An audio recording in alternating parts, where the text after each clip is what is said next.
Da li postoji crno tržište, kako se odvija promet nekretninama, prodaja kuća, stanova, poslovnih prostora i svega ostalog, saznaćemo od predstavnika udruženja učesnika u prometu nekretnina Federacije Bosne i Hercegovine, a to udruženje nedavno je osnovano pri Privrednoj komori Federacije Bosne i Hercegovine. Dobro jutro želimo Naidi Čerimagić, koja je predsjednica udruženja, i Ivici Barbariću, sekretaru udruženja. Dobro jutro. Dakle, kakvo je stanje na tržištu nekretnina u Sarajevu, a i u Federaciji, naravno, Bosne i Hercegovine, i zašto udruženje? Dakle, vi ste nedavno formirali, nema ni mjesec dana, ovo udruženje. Očito je postojala neka potreba. Zašto? Pa ovako, prije svega pozdrav vama i vašim gledateljima i zahvaljujem se na pozivu koji ste uputili ovom udruženju.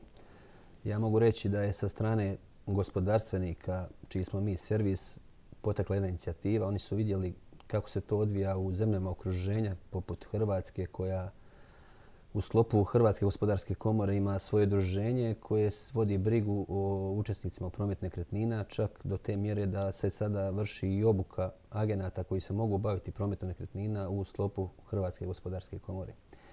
Tako da smo mi našli neki zajednički interes. Komora je, kako sam malo prije rekao, prije svega servis privredi od koje jednostavno mi živimo.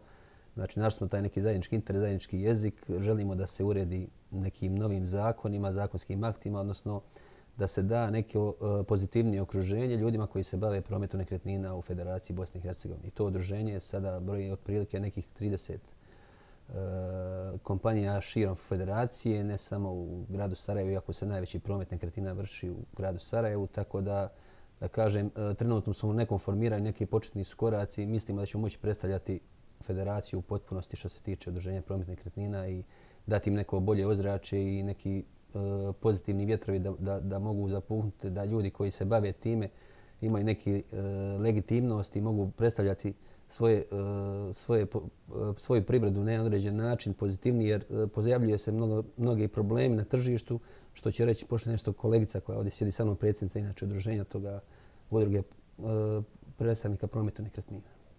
Naravno, problema je vjerovatno mnogo dok ste se odlučili na ovo specifično udruženje, dakle pri Privrednoj komori, s obzirom na i usluge koje oni pružaju, svakako želite unaprijediti. Kako biste opisali u ovom trenutku stanje na tržištu nekretninama u Sarajevu?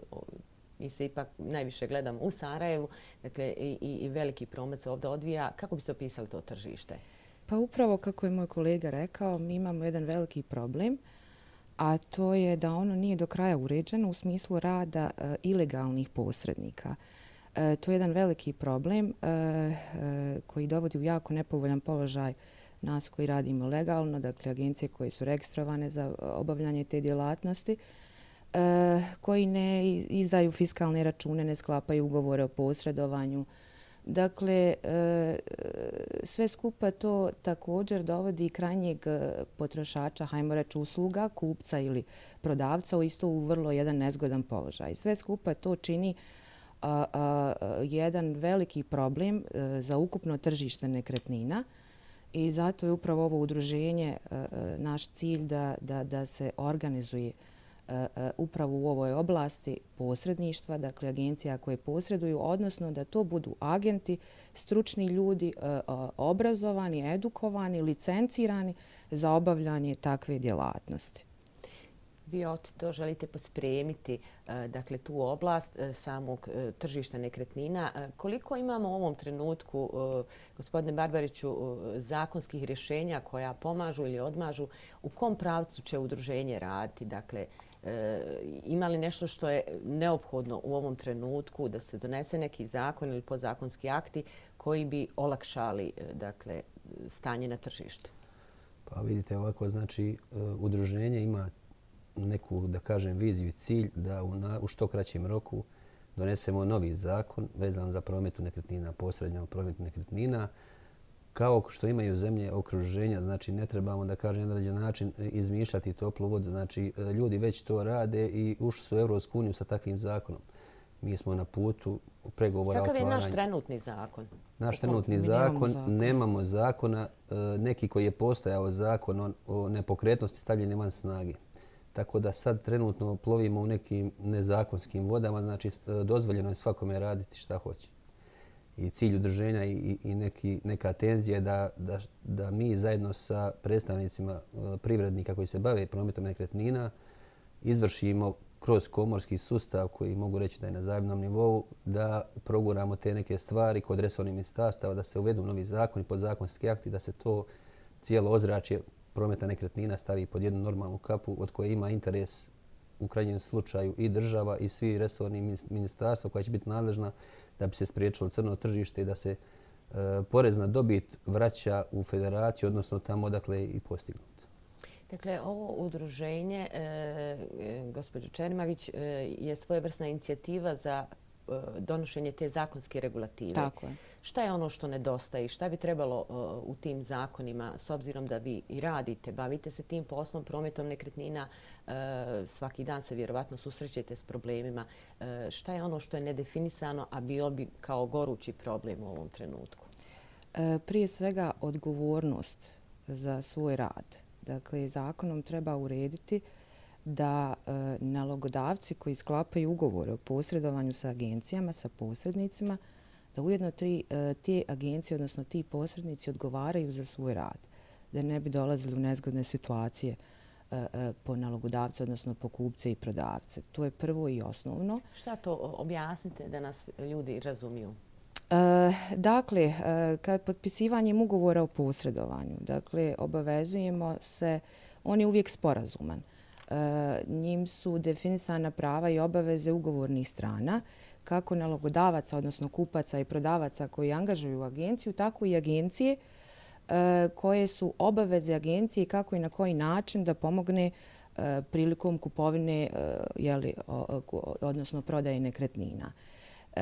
Jako je važno da su te agencije stručne u obavljanju svog posla, da odgovaraju za svoj rad.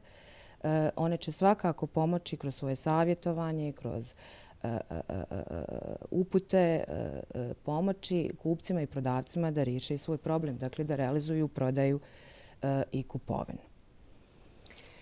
Gledano s aspekta ljudi, građana, običnih građana koji žele nešto prodati ili kupiti, da li se radi o stanu, kući, poslovnom prostoru, potpuno nevažno. Koliko je ovo tržište sigurno u takvim transakcijama? Dakle, kome se mogu obratiti ljudi, budući da ste rekli nemamo zakona koji to reguliše, ko garantuje tu neku sigurnost i koliki je zapravo rizik i prodavca i kupca?